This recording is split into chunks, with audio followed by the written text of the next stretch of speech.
지난 런던 올림픽에서 7월의 마지막 날 7월 31일에 유도의 81kg 이하급에 출전한 김재범 선수가 금메달을 땄습니다. 여러분이 뉴스를 보고 또 TV를 보면서 여러분이 잘 알고 있을 것입니다. 그런데 참 기적적인 거는요, 김재범 선수가 부상으로 왼쪽 몸을 거의 못 쓰는 상황에서 금메달을 딴 거예요. 대단하지 않습니까? 금메달 딴 것도 대단한데 사실은 왼쪽의 모든 것들이, 왼쪽은 손과 발이 잘 말을 듣지 않는 부상으로 힘들었는데도 금메달을 땄다는 거예요. 그래서 우리는 김재범 선수의 멋진 기도 세러머니도 봤습니다. 이 김재범 선수는 경기장에 들어설 때와 또 나갈 때 앞과 뒤에 간절히 손을 모아서 기도를 했습니다. 그의 기도하는 모습이 계속 TV 화면을 통해서 많은 전 세계 사람들에게 비춰주었습니다. 사실 김재범 선수가 이렇게 영광스러운 금메달을 딸 수 있었던 것, 그것은 무엇으로부터 시작됐는가? 기도로부터 시작된 거예요. 사실은요, 신앙생활을 잘 못하던 김재범 선수, 그러나 하나님을 알고 그분께 그의 삶을 맡기 시작하면서 여러분이 잘 아는 대로 죽기 살기로 하랬더니 은메달 땄는데, 그래서 죽기로 했더니 금메달을 땄습니다. 이런 얘기를 또 했잖아요. 그래서 그 뉴스를 홍명보 감독이 한일전에 마지막 3, 4일전을 하기 전에 김재범 선수의 죽기로 했더니 금메달을 땄습니다. 이것을 선수들에게 보여주면서, 인터뷰 기사를 보여주면서 독려를 하고 격려를 했다는 그런 얘기도 들었습니다. 자, 그런데요, 보세요. 김재범 선수의 목표는 금메달이 아니에요. 금메달을 통해서 그의 인생 하나님 앞에 영광 돌리고 싶은 간절한 마음. 그래서 결국 하나님께서 그의 기도를 들어주셨어요. 그의 멋진 영광스러운 승리는 무엇부터 시작됐는가? 기도로부터 시작된 거예요. 김재범 선수는 기도의 사람이었습니다. 그래서 기도하기 위해서 그는 스스로 시스템을 만들었어요. 언제 기도하면 제일 좋을까를 고민을 했어요. 그만큼 기도하고 싶은 열망이 있었다는 거예요. 언제 기도하면 좋을까? 내가 1등에서 하나님 앞에 영광 돌리고 싶은데, 그러면 일자가 제일 많이 들어가는 시간이 언제인가? 언제일 것 같아요? 11시 11분. 그렇죠? 거기에 초까지는 알람에 안 나오니까 알람에 나올 수 있는 11시 11분을 알람으로 맞춰놓고 매일 그는 저녁마다 알람이 울림과 동시에 하나님 앞에 기도를 했어요. 그러다가 기도 시간이 너무 늦어져가지고 안 되겠다, 조금만 더 빨리 하면 어떨까, 그래서 다른 시간을 생각했는데 그 시간이 언제냐면 1시간 정도 당겨진 10시 4분이었습니다. 10시 4분에는 또 어떤 의미가 있을까요? 그렇죠. 1004지요. 천사입니다. 천사. 이때 내가 기도하겠다. 여러분, 시간이 중요한 것보다도요, 사실은 그렇게 해서 내가 기도하고 싶다는 그의 열망, 기도로 내가 나의 모든 것들을 시작하고 싶다는 그의 열망이 중요했던 거예요. 하나님께서 그의 기도를 들어주신 거예요. 이제까지 여러분과 함께 사무엘과 함께 세우는 명품 인생, 그 명품 인생이 뭐라고 했습니까? 우리의 사건 속에서 그냥 해프닝만 이어지는 인생이 아니라 우리의 인생, 그 에피소드가 멋진 드라마를 만드는 그러한 인생이 되자는 말씀을 여러분에게 드렸습니다. 그러면서 우리 안에 언제든지 꿈과 희망이 있어야 된다는 이야기예요. 두 번째, 여러분에게 실패가 변장된 축복이라는 이야기를 여러분과 함께 나눴어요.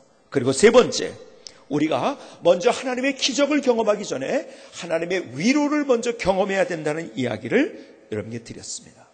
바로 사무엘의 어머니 한나가 그렇게 삶을 살았던 거예요. 자, 꿈과 희망을 가지고 실패가 변장된 축복으로 만들고 하나님의 위로를 경험하는 그런 사건을 만날 수 있었던 이유, 무엇부터 시작했기 때문인지 아십니까? 여러분, 무엇부터 시작했기 때문에 그런 것 같아요. 얼른 대답이 안 나와서 제가 사지선다로 그러면 하도록 하겠습니다. 1번 기도, 2번 세수, 3번 밥 먹기, 4번 책 읽기. 몇 번입니까? 이래야지 금방 대답이 나온다고요. 여러분, 저는 어려운 질문은 거의 안 합니다. 이렇게 쉬운 질문만 해요. 기도해요. 여러분, 그의 인생, 꿈과 희망을 가지고 올 수 있었고 실패가 변장된 축복이 될 수 있었고 하나님의 위로를 경험할 수 있었던 것은 그가 시작이 무엇이든 기도였기 때문에 사무엘상 1장 10절에 한나가 마음이 괴로워서 여호와께 기도하고 통곡하며 그는 하나님 앞에 자기의 문제를 가지고 하나님 앞에 기도하기 시작했어요. 그가 하나님의 역사, 하나님의 능력, 하나님의 기적, 하나님이 함께 하신 증거를 경험할 수 있었던 그 시발점, 첫 단추는 바로 기도하는 거였어요. 문제 해결의 시작은 기도인 거예요. 그래서 우리는 우리의 삶을 기도로 시작해야 된다는 거예요. 한번 저를 따라서 한번 크게 봅시다. 기도로 시작하자. 다시 한번 저를 따라서 크게 한번 합시다. 하나님, 내가 기도로 시작하겠습니다. 여러분, 기도로 시작하는 거예요. 우리의 인생의 모든 것들이 무엇부터 풀려지는지 아십니까? 여러분이 인생의 멋진 드라마의 첫 장은 항상 기도부터 시작이 되는 거예요. 저희의 인생을 돌아볼 때 수많은 실패도 있었고 낭망도 있었고 절망도 있었고 그 가운데서 하나님께서 보여주시는 기적도 있었고 하나님의 능력도 있었고 하나님이 함께 하신 이야 정말 이렇게 하나님이 나를 인도하시는가 하는 감격이 있었어요. 근데 그 시발점은 항상 뒤를 돌아보니까 그 기도였더라고요. 기도로 시작해야 되는 거예요. 그렇다면 여러분 우리가 기도로 시작해야 되는데 우리가 어떤 기도를 드려야 되는가? 오늘 하나님께서 우리에게 한나를 통해서 사무엘의 어머니 한나를 통해서 우리에게 말씀하셨어요. 다시 사무엘상 1장 10절을 보실까요? 한나가 마음이 괴로워서 여호와께 기도하고 뭐라고요? 통곡하며 통곡의 기도를 드렸어요. 그러니까 자기 속에 있는 슬픔, 괴로운 마음, 자기 속에 있는 모든 것들을 정직하게 드리는 기도를 드렸다는 거예요. 사무엘상 1장 15절에도 한나가 대답하여 이르되 내 주여 그렇지 아니하나이다. 나는 마음이 슬픈 여자라 포도주나 독주를 마신 것이나 여호와 앞에 내 심정을 토한 것뿐이오니. 무슨 말인지 아세요? 속에 있는 것을 솔직하게 다 내려놨다. 여러분 이런 기도를 드려요. 정직한 기도. 근데요 잘 보세요. 우리의 기도가 가만히 보면 대부분 어떤 기도인지 아십니까? 내가 어떤 계획을 가졌어. 내 꿈을 가졌어. 그래서 하나님 첫째 이렇게 되면 둘째 이렇게 되면 셋째 이렇게 돼야 됩니다. 그리고 하나님 앞에 내 기도를 드리는데 보니까 하는 게 뭐냐면 나머지 내가 할 수 있고 하나님 하여간 내가 알아서 할 때는 요거 이렇게 해주세요.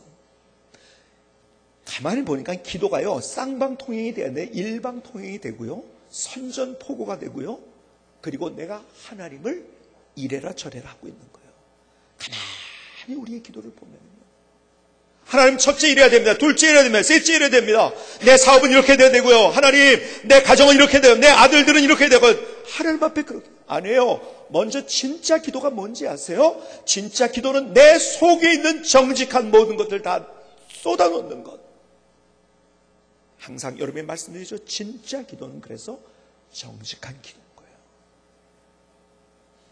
우리가 기도하면서도 하나님께서 그 기도 가운데 역사하시는 것을 경험하지 못하는 이유가 뭔지 아세요? 정직한 기도가 아니었기 때문에. 하나님 첫째, 둘째, 셋째 이렇게 돼야 됩니다. 이러면서 기도를 했는데 정말 내 마음을 물같이 하나님 앞에 쏟아놓지 못한 거예요. 여러분 예수님도요 이 땅에서 기도하면서 우리에게 기도를 어떻게 할 것인가 그분의 몸을 통해서 우리에게 샘플이 되어주셨어요. 모델이 되어주셨어요. 히브리서 5장 7절에 예수님이 기도했던 모습을 이렇게 묘사를 하고 있어요. 그는 육체에 계실 때 자기를 죽음에서 능히 구원하실 이에게 심한 통곡과 눈물로 간구와 소원을 올렸고 그의 경건하심으로 말미암아 들으심을 얻었느니라. 이번 통곡인데 그냥 통곡이 아니라 심한 통곡과 눈물로 간구와 소원을 올렸다. 무슨 말입니까? 정직하게 다 속에 있는 걸 쏟아놨다. 여러분 시편을 보면은요 사실은 거의 기도시입니다. 그 중에 대표적인 사람이 누구냐면 시편에 여러분 다윗은 기도의 사람이었는데 왜냐하면 시편을 보면은요 거의 다윗의 시인데 물론 다른 사람이 쓴 것도 있지만요. 근데 거의 다 뭔지 아세요? 기도시예요. 근데 그 기도시의 내용을 볼까요? 하나님 첫째 애들 이렇게 해야 됩니다. 둘째 사업 이렇게 해야 됩니다. 이게 아니에요. 자기 있는 것을 다 물같이 쏟아놨어요. 어떻게 해요? 시편 31편 9절을 보실까요? 여호와여, 내가 고통 중에 있사오니 내게 은혜를 베푸소서. 내가 근심 때문에 눈과 영혼과 몸이 쇠하였나이다. 13절을 보실까요? 내가 무리의 비방을 들었으므로 사방이 두려움으로 감싸였나이다. 그들이 나를 치려고 함께 의논할 때 내 생명을 빼앗기로 꾀하였나이다. 하나님, 내가 사람들의 이렇게 손가락 속에 있어요. 나는 혼자예요. 고독해요. 외로워요. 내 마음 어떤지 아세요? 너무 근심 때문에 어쩔 수가 없어요.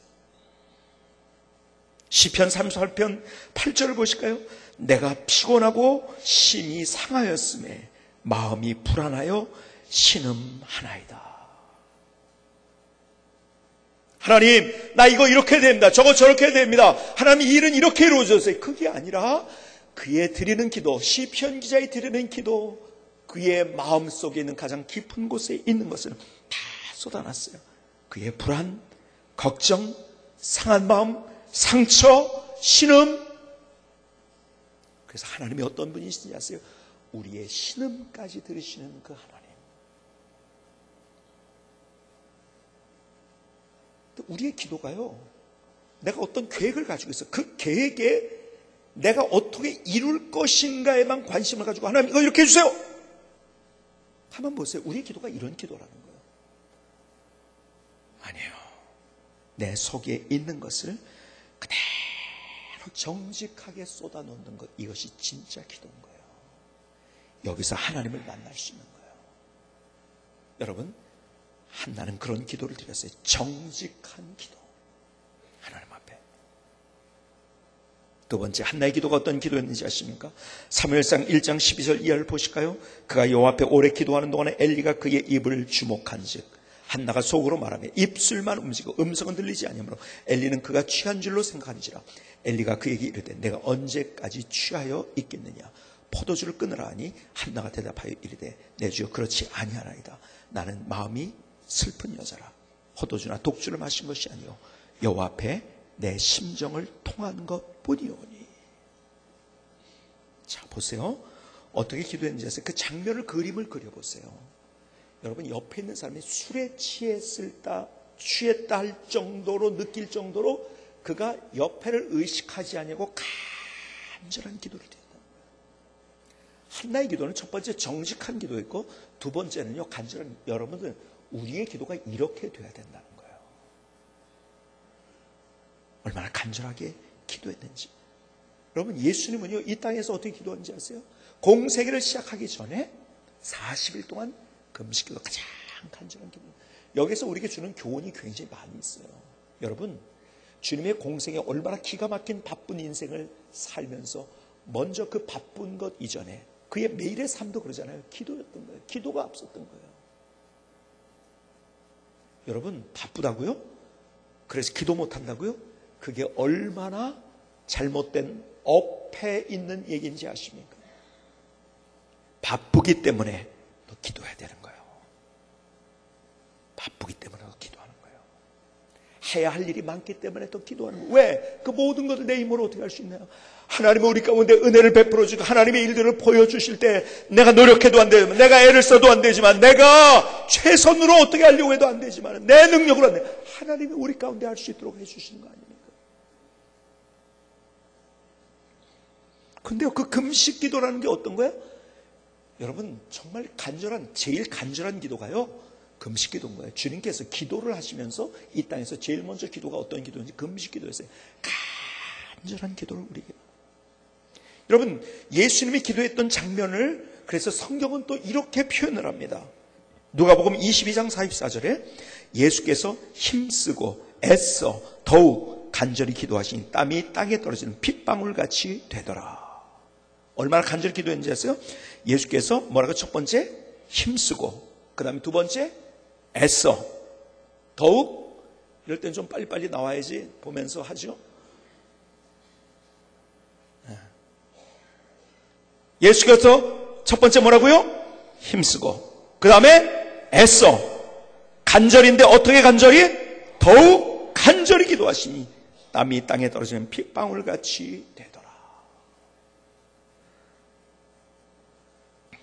여러분, 얼마나 애를 썼으면요 여러분, 그 예수님이 육체까지도 애를 쓴 거예요. 어떻게 애를 썼는지 아세요? 이게 너무 애를 써가지고 이 끝이 뭡니까? 모세 혈관이 터질 정도로 그렇게 애를 썼다는 거예요. 그 장면을 여러분이 머릿속에 한번 그렇게 간절히. 여러분, 간절이라는 말을 히라버로 헬라어죠? 헬라어로 신약성이 헬라어로 써져 있는데요. 간절이라는 말은 엑테스네테론이라는 거예요. 엑테스테론이라는 말로 돼요. 엑세스테론. 한번 따라해 보실까요? 히라버 하나 배우세요. 엑세스네테론. 여러분, 무슨 말인지 아세요? 이게 가지고 있는 이 단어에 있는 이미지가 뭐냐면 뻗다는 거예요. 뻗다는 거.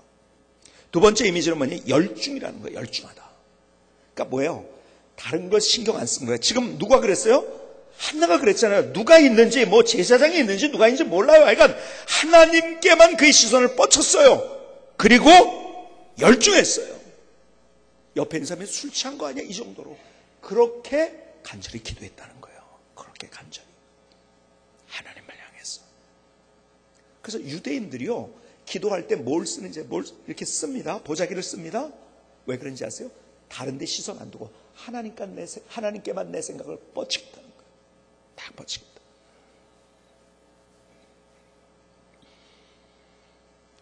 여러분, 하나님께서 우리에게 그 간절한 기도를 들으시는 거예요. 여러분, 기도한다는 표현 가운데 성경에 제일 많이 나온 표현이 있다고 말씀드렸죠. 뭐예요? 부르짖는다는 표현. 부르짖는다. 부르짖는다는 게 뭔지 아세요? 이게 간절히 기도하는 모습을 그리고 있는 거예요. 부르짖는다는 것은 울부짖으면서 큰 소리로 기도한다는 거예요. 울부짖으면서 큰 소리로. 영어로 하면 cry out이라고 합니다. cry out. 울부짖으면서 큰 소리. 이게 간절한 기도예요. 어떤 분들은 가끔 이런 얘기를 해서 뭐 그렇게 하나님 앞에 소리 내어서 기도하냐고, 큰 소리로 부르짖냐고. 예수님이 그렇게 하셨어요. 왜 그런지 아세요? 우리의 몸과 마음은 같이 가는 거예요. 그렇기 때문에 내 몸이, 예수님이 왜 그렇게 애를 쓰셨나요? 그래서 같이 마음을 하나님 앞에 드리는 거예요. 몸과 마음이 떨어진 게 아니라 같이 가는 거예요, 이게. 아세요? 함께 같이 가는 거예요. 내가 정말 온몸을 다해서 기도하면 우리의 마음도 그렇게 간절히 기도할 수 있는 거예요. 하나님 앞에 그런 기도를 드려요. 여러분, 그래서요, 교회에서 기도할 이유가 바로 이게. 자, 보세요. 한나가요, 주님의 성소에서 그렇게 기도를 한 거예요. 아세요? 다른 데 나가서는 그렇게 기도하면 안 돼요. 지금 한나가 기도했던 장면 다른 데 가서 하면 안 돼요. 지하철에 가가지고서 갑자기 잠깐만 지금 기도 시간인데 9시간 주야! 미쳤다고 그러는 거예요. 그리고 저 사람 보니까 나 교회 가면 나도 저렇게 되겠네? 안 간다는 거예요. 바보죠, 그거는요. 그게 아니에요. 왜 어디에서 그런지 성소. 우리가 그래서 만민이 기도하는 집이라고 하신 이유가 바로 여기에서 우리가 마음껏 그렇게 기도할 수 있기 때문에. 여러분, 밖에 나가면 그렇게 부르짖는 기도가 안 돼요. 그래서 우리가 5일간의 갈망이라는 제목으로 같이 기도를 하는 이유 가운데 하나도 바로 그거예요.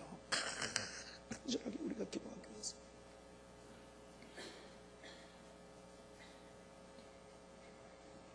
여러분, 우리의 삶을 살아가면서 우리의 기도가 어떤 기도가 돼야 되는가? 성경은 계속 반복적으로 우리에게 말씀하세요. 간절한 기도가 돼야 된다. 간절한 기도가 뭐예요? 간이 저리도록 기도하는 거예요. 정말 그렇게 우리가 기도하는 거예요. 얼마 전에 어떤 은퇴하신 원로 목사님, 그분은요, 우리나라에 성령 운동을 일으키고 정말 뜨겁게 기도했던 그런 분이었었어요. 이분이 우리 교회 금요 집회 기도회 때 오셨다가 깜짝 놀라가지고 저한테 달려와서 하시는 말씀이 뭔지 아세요? 목사님, 아니 금요일날 기도가, 성광교 기도가 어떻게 그렇게 뜨겁나요? 막 불이 떨어지더라고요. 세상에 이렇게 뜨겁게 기도하는 교회 요즘 못 봤습니다. 깜짝 놀라가지고 그분이요. 그런 얘기를 한 거예요. 여러분 보세요. 근데 우리 교회가 그렇게 뜨겁게 기도한 게 아니라 사실은 그렇게 해야 되는데 지금 다른 교회들이 그렇게 잘 못하고 있다는 거예요. 잘 들어보세요. 한국교회가 자꾸 비판의 대상이 되고요. 그렇게 멋지게 부흥을 하다가 그 부흥의 기운이 꺾여버리고요. 가만히 보니까 그 시점이 뭔지 아세요? 여러 가지 요인이 있지만은 그렇게 뜨겁게 기도했던 한국교회가요, 어느 순간에 조용해지기 시작한 거예요. 아니요, 성경에서 우리에게 말씀하시는 거, 그 뜨거운 기도를 드려야 된다는 거예요. 오늘 한나를 통해서도 우리에게 말씀하시고, 예수님의 이 땅에서 기도하셨던 장면을 통해서도 우리에게 그렇게 말씀하시는 거예요. 여러분, 성경에 제일 많이 강조하고 또 강조하고 또 강조한 게 뭔지 아세요? 너 이렇게 해야 된다. 제일 많이 우리에게 명령하신 것, 이렇게 해야 된다고 사건과 그리고 사람들을 통해서 우리에게 말씀하시는, 기도해야 된다는 거예요. 여러분, 우리 교회 올해 표가 뭐예요? 기본으로 돌아가는 2012년. 기본으로 돌아가야 돼요. 뭐가 기본인데요? 기도예요. 기도로 시작해야죠. 여러분, 기본기가 없어지면 어떻게 산다고요? 꼼수로 살아가는 거예요. 힘든 거예요. 꼼수로 산다는 게 얼마나 힘든 건데요. 아니요, 기본기로 우리 인생을 살아야 되는 거예요. 기도하는데 우리가 어떤 기도? 간절한 기도, 정직한 기도.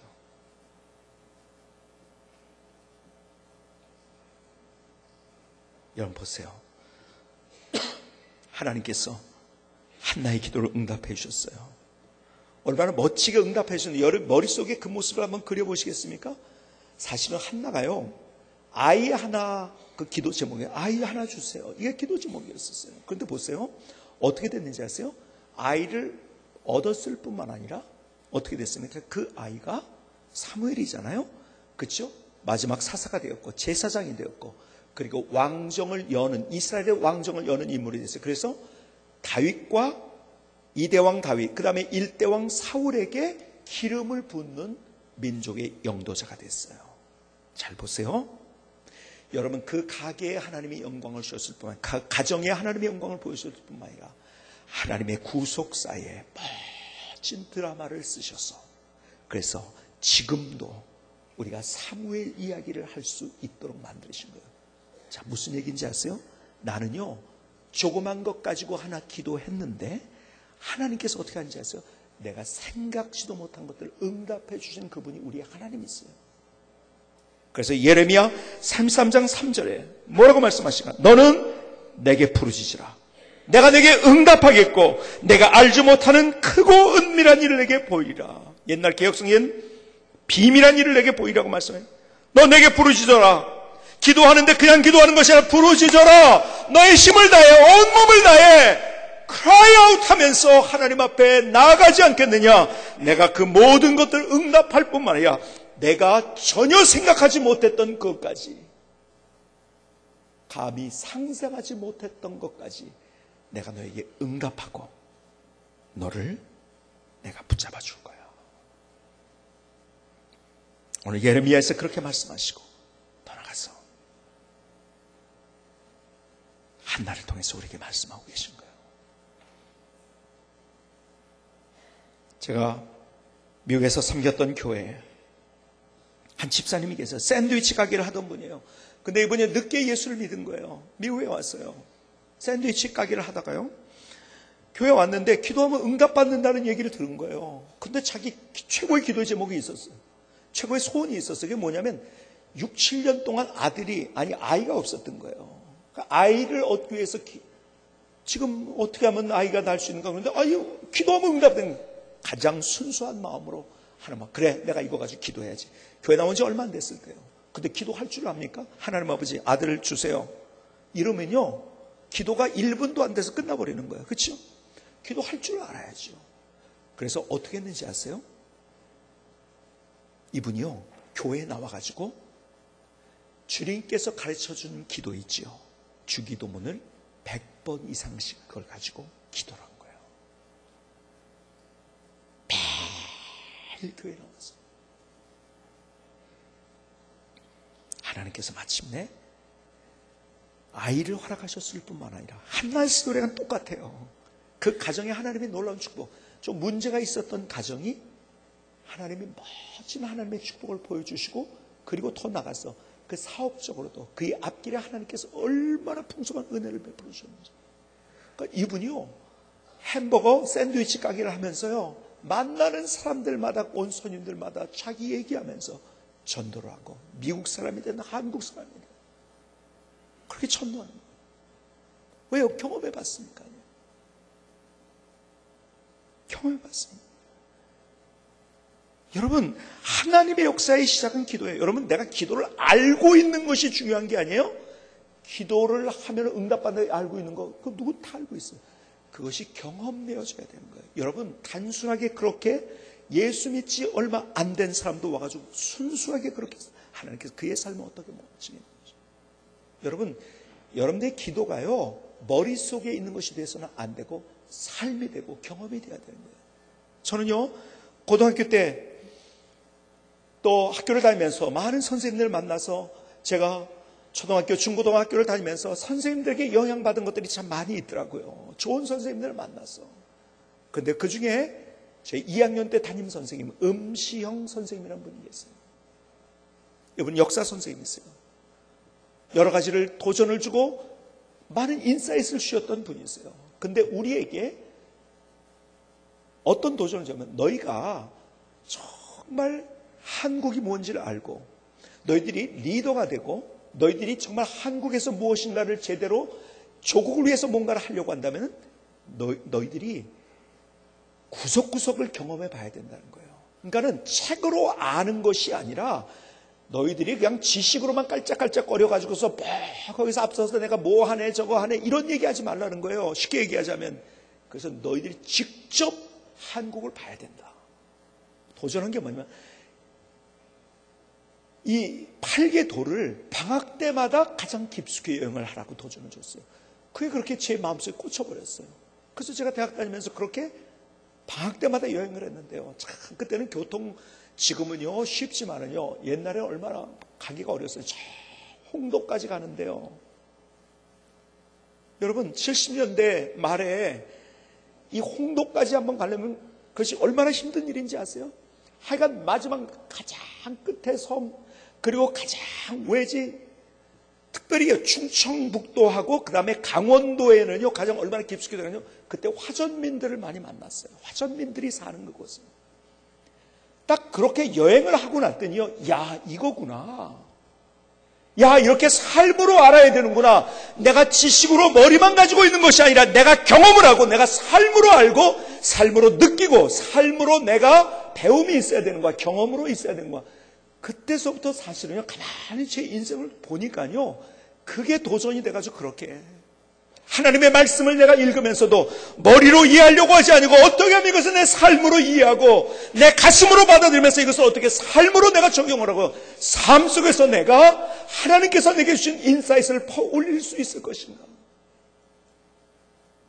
그랬더니요, 정말 삶 속에서 수많은 경험과 함께 머리로, 생각으로, 지식으로 그렇게 끄적거리는 것이 아니라 삶으로 내 인생을 경험하는 풍부한 삶을 살 수 있게 된다는 거예요. 여러분, 기도가 그거예요. 머리에 기도하면 응답받는다? 아니에요. 그것이 내 삶이 돼야 되고 그것이 내 경험이 돼야 되는 거예요. 그래서 주님께서 우리에게 기도로 시작하라고 하세요. 여러분, 기도하는데요, 무엇이든지 시스템이 중요합니다. 시스템이 얼마나 중요한지 아십니까? 내가 그런 시스템을 가지고 있으면 잘 되는 거예요. 잘 보세요. 저는요, 제가요, 잘 잃어버리고 잊어버리고요, 이 암기력도 없고요. 저는요, 누가 제일 참 부러우냐면, 이런 분이 제일 부럽습니다. 혹시 이런 분이 계실 거예요. 어떤 사람이 전화번호를 딱 알려줘요. 010-5223-2531 딱 하면은 그 자리에서 쫙 외워가지고서, 아, 그래, 알았어. 그러는 분 너무너무 부러워요. 왜 그런지 아세요? 저는 그렇게 못 외웁니다. 잠깐만. 010-5223 가만히 있어봐. 5223, 5223, 5223. 그래, 그 다음 또 뭐지? 저는 이렇게 외웁니다. 그러니까 한 번에 010-5223-2531 제 번호입니다, 이게. 딱 해가지고 외우는 사람 그렇게 부러울 수가 없어요. 전 그렇게 못 외워요. 잘 잊어버려요. 또 키, 지갑 같은 거를 자주 잃어버리고 그래가지고, 그래서 내가요, 이렇게 했어요. 여러분, 내 체질은 그렇게 되지 않는데 시스템을 한번 만들어 봤어요. 어떻게 시스템을 만들었는지 아세요? 제가 어디에 갔든지 일어날 때 세 가지를 생각하기로 했어요. 식당에 갔다, 사무실에서 나간다, 뭐 한다, 그럴 때는요, 세 가지를 딱 생각하기로 했어요. 그 세 가지가 뭔지 아세요? 첫 번째, 키가 있나? 두 번째, 지갑이 있나? 세 번째, 휴대폰이 있나? 그 시스템을 만들어 놨더니요, 그다음부터는 거의 잊어버리지 않습니다. 아세요? 여러분, 제가 무슨 말씀 드리는지 아세요? 시스템이 중요하다는 거예요. 제가 미국에 어떤 분이 하는 얘기를 듣고서 약간 화가 났어요. 왜 화가 났는지 아세요? 아니, 한국 갔더니 자기가 오랜만에 한국 가서 운전하는데 한국에 운전이 뭐 그럴 수가 있냐고, 빨간불인데 막 하고 그냥 기다리지 않고, 미국에서는 그렇게 운전 안 한다고. 저는요, 제가 신호등 잘 지키지만은 제가 왜 화가 나냐면 한국 사람들을 다 싸잡아가지고서 막 그러니까 제가 약간 화가 나더라고요. 본인은 도덕적으로 굉장히 우월하다고 얘기를 하는 스타일로 얘기를 하는 거예요. 자기는 빨간불이면 절대 차가 아무리 아무것도 없어도 딱 쓴다는 거예요. 새벽 예배 갈 때도 자기는 딱 쓰고서 아무것도 없는데 자기는 빨간불에는 딱 쓴다는 거예요. 그리고 불이 바뀌면 파란불로 바뀌면 간다는 거예요. 그래서 제가 그렇게 얘기를 했어요. 당신이 도덕적으로 우월해서 그렇게 하는 게 아니라 그것은 그렇게 할 수밖에 없는 시스템입니다. 무슨 말인지 아세요?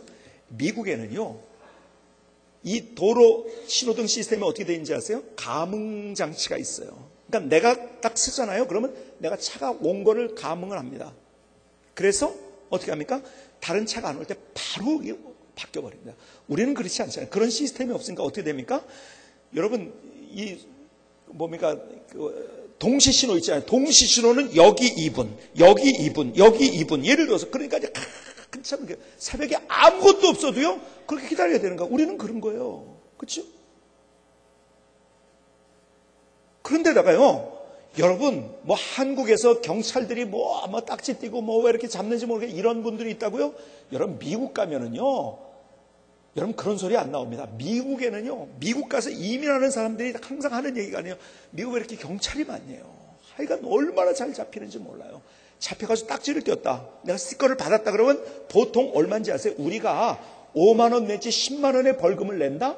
그럼 미국은요 100만 원 가까이, 아니 100만 원이 넘는 게 있어요. 한 번 걸려요. 우리랑 똑같은 거 10배 이상을 냅니다. 그런데 우리나라보다 경찰들이 훨씬 더 많이 잡아요. 우리나라에 멈춤이라는 표시는 그냥 슬슬 가면 돼요. 근데 거기는 딱 안 멈추면은요 그냥 잡힙니다. 근데 멈춤이라고 써 있는 데는 사실 차들도 별로 없고 신호등이 없는 데니까요. 차들도 별로 없고 사람들도 없잖아요. 그런데 어디선가 경찰이 딱 나타나요. 우리나라 사람이 제일 많이 걸리는 거, 스탑 사인에서 제일 많이 걸립니다. 그냥 가다가, 슬금슬금 가다가. 얼마나 한국 사람이 많이 잡히는지 몰라요. 그러니까 보세요. 시스템이 어떻게 되는지 아세요? 내 감응이 되는 거예요. 내가 왔다는 것이 신호등에서 딱 이 감응이 되는 거예요. 그러니까 금방 바뀝니다. 그런데다가요, 그거 안 하면은요, 우리나라보다 10배 이상의 벌금을 냅니다. 그리고 우리나라보다 훨씬 더 많은 경찰들이 주변에 깔려 있어요. 여러분, 미국에 사는 사람이 도덕적으로 우월해서가 아니에요. 그래서 신호를 잘 지키는 게 아니에요. 여러분, 시스템이 그렇게 된 거예요. 그러니까 여러분들, 이런 기회에 여러분들, 예수 믿는 사람이 신호도 좀 잘 지켜야 됩니다. 어쨌든. 아세요? 자, 제가 무슨 말씀을, 제 말씀의 핵심이 뭔지 아시겠죠? 시스템을 만드는 게 중요하다는 거예요. 기도도 그런 거예요. 그냥 기도해야지 되는지 아세요? 아니에요. 시스템이 만들어져요. 아까 여러분에게 김재범 선수 얘기를 했잖아요. 시스템이 만들어진 거예요. 어떻게 해요? 내가 몇 시에 기도하겠다. 그래서 어떻게 합니까? 그냥 그러면 잊어버리잖아요. 어떻게 합니까? 알람을 하는 거예요. 알람을 항상 맞춰놓은 거예요. 저 역시 그렇습니다. 주중에 제가 낮에 이렇게 시간에 제 안에서는 벨이 울립니다. 뭐예요? 그냥 뭐 따릉따릉 이렇게 하지 않고 속으로 진동이 울리지만 저는 알죠. 그때 기도하는 거예요. 저는요, 하루에 한 번, 제가 정말 그거는 빼놓지 않고 하루에 한 번, 낮 시간에 제가 전화를 끄고, 그 다음에 뭐예요? 모든 것들을 오프한 상태에서 기도하는 시간을 저는 가져요. 전화도 안 받습니다. 제 휴대폰도 꺼놓습니다. 시스템을 만드니까 기도하게 되는 거예요. 아세요? 여러분, 내가 기도해야지 나는 기도 안 해야지 여기에 작정한 사람 있습니까? 기도 안 해야지 작정한 사람 없어요. 근데 왜 기도를 못 합니까? 시스템이 안 돼 있는 거예요. 시스템을 만드는 거예요. 김재범 선수처럼. 사실은 5일간의 갈망이라는 우리의 기도회라는 것도 그런 거예요. 시스템을 만들고 습관을 만들고 그렇게 하는 거예요. 우리가 부르짖을 수, 집에서 그렇게 못 부르짖잖아. 하나님 앞에 부르짖을 수 있게 만들고요. 하나님 앞에 우리가 그런 기도를 드려야 돼. 정말 기도로 시작하는 거예요. 자, 기도가 정직한 기도, 간절한 기도가 해야 되는데 그렇게 할 수 있는 시스템을 우리가 만드는 거예요. 하나님의 역사의 시작은 뭐부터 출발하는지 아십니까? 어떻게 우리에게 사랑하고 싶은데 사랑할 수 있는지 아세요? 꿈이 현실이 되는지 알 수 있어요? 내가 변화될 수 있는지 아세요? 내가 치유를 경험할 수 있는지 아세요? 하나님의 기적을 경험할 수 있는지 아세요? 내 삶에 하나님이 함께 하신 증거와 흔적들을 어떻게 경험할 수 있는지 아세요? 기도로 시작하는 거예요. 다른 것에 기대하지 마세요. 하나님께서 우리에게 분명하게 또 분명하게 또 분명하게 계속적으로 반복적으로 우리에게 하신 것, 기도로 시작해야 된다는 거예요. 그 일에 하나님과 함께 하신 증거를 경험하고 싶다고 기도하는 거예요. 가정에 하나님의 역사를 체험하고 싶다고 기도하는 거예요. 꿈이 현실이 되고 싶다고요? 기도로 시작하는 거예요. 오늘 한 날을 통해서 우리의 가슴 속을 두드리고 계신 그 주님의 음성을 들을 수 있는 귀한 시간이 될 수 있기를 주님의 이름으로 축복합니다. 김성기 성사님의 찬양을 들으시겠습니다.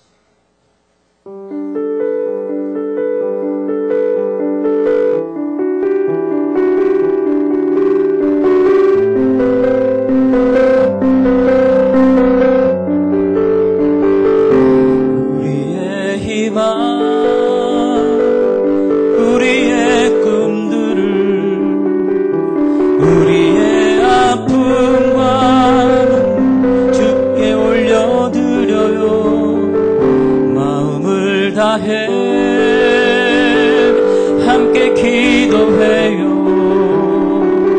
정직하고 간절하게 우리의 마음을 드려요. 전능하신 하나님, 능력의 하나님, 소망의 하나님, 응답의 하나님, 내 모든 것 아시고 기도 들으시는 하나님, 응답하시는 사랑의 하나님, 우리의 희망, 우리의 꿈들을, 우리의 아픔과 눈물 주님께 올려드려요. 마음을 다해 함께 기도해요. 정직하고 간절하게 우리의 마음을 드려요. 전능하신 하나님, 능력의 하나님, 소망의 하나님, 응답의 하나님, 내 모든 것 아시고 기도 들으시는 하나님, 응답하시는 사랑의 하나님, 응답하시는 사랑의 하나님.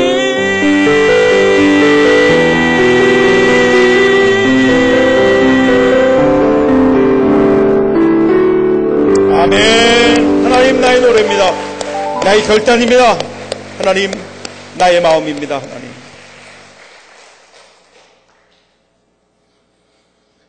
다시 우리는 기본으로 돌아가야 됩니다. 기도로 시작하는 거예요. 이민규라는 분이 쓴 실행이 답이다라는 책에 이런 기절 하나가 있어요. 세상에서 가장 파괴적인 단어는 나중이고, 세상에서 가장 생산적인 단어는 지금이다. 세상에서 가장 파괴적인 단어는 나중이고 세상에 가장 생산적인 단어는 지금이다. 사람들이 기도해야 되는 거 알아요. 그러나 나중에 그게 아니라는 거예요. 지금이에요. 지금 바빠서 기도 못한다고요? 바쁘기 때문에 기도하는 거예요. 아파서 기도하지 못한다고요? 아프기 때문에 기도하는 거예요. 기도할 줄 몰라서 기도 못한다고요? 아니, 그러기 때문에 기도하는 거예요. 오늘 주님께서 지금 우리가 기도해야 된다고 말씀하고 있어요. 주님은 우리에게 약속하고 계세요. 예레미야 33장 3절을 다시 보시겠습니까? 너는 내게 부르짖으라. 내가 내게 응답하겠고 내가 알지 못하는 크고 은밀한 일을 내게 보이리라. 다시 기도로 시작하는, 다시 기도로부터 인생의 매듭을 만들어가는 새로운 인생 세울 수 있기를 주님의 이름으로 축복합니다. 기도하시겠습니다.